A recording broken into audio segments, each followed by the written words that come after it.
Hello les amis, TVH Land était ce week-end au Tokyo Crazy Kawaii.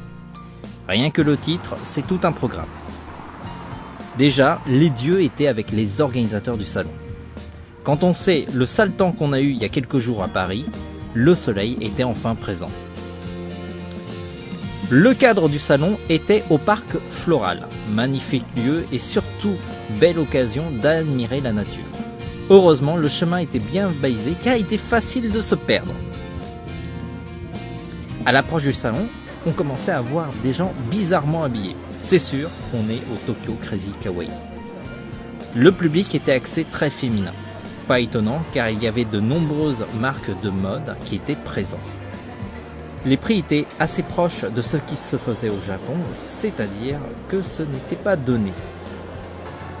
En tout cas, si on n'avait pas un gros porte-monnaie, on pouvait se reporter sur des goodies ou sinon sur les accessoires et bijoux de mode. Il y avait très peu de stands axés manga, animé ou jeux vidéo. Les otaku qui avaient fait le déplacement du coup étaient un peu frustrés. Sinon, il fallait se reporter sur les quelques fanzines qui étaient présents. Pour peu qu'on s'intéresse à la J-Musique, il y avait une belle programmation. Maintenant, si la musique n'est pas votre tasse de thé, il reste encore la gastronomie. C'est une vraie réussite du Tokyo Crazy Kawaii. On avait un espace de restauration bien fourni. Cette première édition de Tokyo Crazy Kawaii était bien difficile.